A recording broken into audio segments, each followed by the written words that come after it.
Hey, how's it going, everybody? Hope you're doing well out there. Welcome to the first episode of Sonifications, and you might be saying, I thought last week was the first episode, and it was, but I wanted to redo the whole thing all over again. So here we are. So yeah, today I wanted to do something a little bit different than what I did last week. And I wanted to just kind of show you behind the scenes a little bit of how I make the soundscape before we get into tonight's meditation. So I'm going to go ahead and switch over. I'm actually making the music that we're hearing right now, and I'll just show you how I'm doing that. And so I'm over here in Ableton Live, and what I'm doing is taking the information from this Muse headband that I'm using, and I'm passing it through some plugins in Ableton Live, which are able to monitor it. And then I can assign these brainwaves to instruments like this pedal steel that I'm playing right now. And you might be thinking like, wait, how can you play a pedal steel with your brain?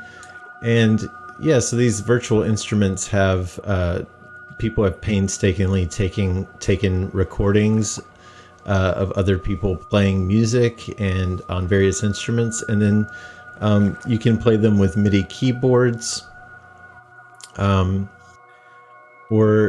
brainwaves or plants or anything you want to sonify that generates MIDI notes. You're able to pass through these virtual instruments. And so this is a really cool, fun way to explore some of the technology that's coming out these days, like wearables that you can patch into Max for Live. And so I've filtered this heavily to make it sound exactly like I wanted it to sound like. I've got another instrument here playing a pure sine wave with some binaural beat frequencies embedded in it. And I had some blinks set up. You can trigger sounds with your blinks, and that's really fun. But unfortunately, when I put on my glasses and stuff, it's really unpredictable. So I'm not going to get into that in the episode like I had planned on doing. And then I've got this sampler called Scenery that I just recently got, which is really cool because it's got several folders that I can pick different field recording samples that I have, and I can assign a way to travel between these field recordings with my brainwaves by assigning the parameter to this subfolder category. So if I raise my attention, it'll go up, and as I've got it attached to my gamma brainwave, so as my gamma brainwave drops, then the folders begin to drop as well into different sounds. So that's another way it's triggering samples here in the song. And then yeah, I've got some pink noise here at the end of the chain, just kind of here in the background faintly. And we use pink noise in these soundscapes because there's a lot of health benefits involved with exposure to pink noise, and it also reminds me of waterfalls. It's the most common form of pink noise that occurs in nature. So yeah, I just wanted to kind of give you a peek behind the scenes before we get started. And a couple of other things I wanted to share with you too before we go into the actual sound meditation for tonight. Let's talk about what a neurofeedback loop is, just really briefly this time. So I'm wearing this Muse EEG headband, monitoring my brainwaves passively, just picking up what's naturally there and sending those signals to an app called Mind Monitor that I use, where I can send those signals into my Ableton Live session on my laptop. And these brainwaves move up and down in a wave-like fashion, obviously, and so you can map that to the keyboard. And higher frequencies will give you the idea that you're having higher brainwave levels for whatever brainwave you're monitoring, and lower notes will give you lower would correlate with lower levels of brainwaves. And I won't get it too deep into brainwaves like I kind of normally do. Sometimes go off the deep end, but I want to show you as well. We're in the key of B this week, and I take a photograph of cymatics when you play sound through water, and there's this beautiful geometry that exists.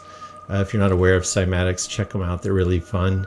Anybody can experiment with this if you have a speaker and a cap of water, and you're just basically playing a sound frequency through water. So we're in the key of B here today, and so I passed a bass note in the key of B, and this is what showed up. And it's just beautiful architecture, almost mandala-like. And each frequency has its own beautiful geometry, and it changes according to the size of the cap of water you're using, the volume level of the sound, and the water level as well. So there's lots of variables, and the lighting can change things as well. So interesting process, cymatics, and I like to show that each week, whatever key we're messing around with. And then I wanted to also show I'm giving away one of my first Muse headbands, and so let's randomly pick one of the patrons in Patreon to win this headband. So let me go ahead and pull this up.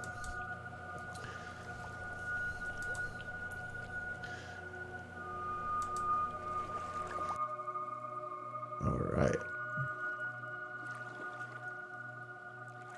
So I put in the 9 names we have here and hit random generate, and it came out to Damien.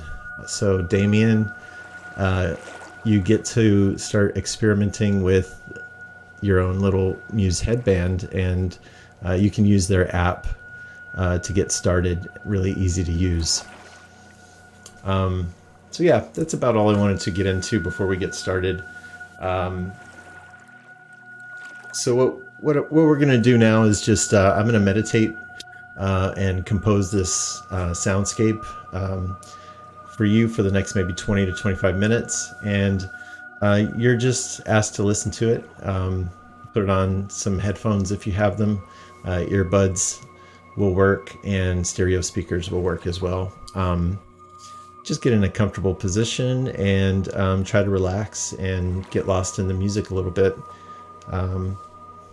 And I'm just going to keep the camera on, and you can, if you're more of a visual person, you can watch the brainwaves and see how they react. Now I'll just give you an idea of what you'll notice if you're paying attention. When I'm breathing in during my meditation, you'll start to hear the sounds rise, and as I'm kind of breathing out and relaxing, you'll start to hear them fall again. And then eventually I start to produce a lot of alpha brainwaves, which I'm monitoring and sonifying, and so you'll start to hear higher frequencies play more often. And yeah, that's about it. I don't want to confuse you too much more beyond that. But yeah, I hope you enjoyed this little sonification. And I probably won't speak at the end, just because some people put this on before bedtime and want to fall asleep to it. So I'm just going to kind of fade out at the end. And so thanks a lot for joining along, and sign up for the Patreon if you want to watch these on demand or get downloads and downloads of the cymatic pictures too. All right, so let's get started.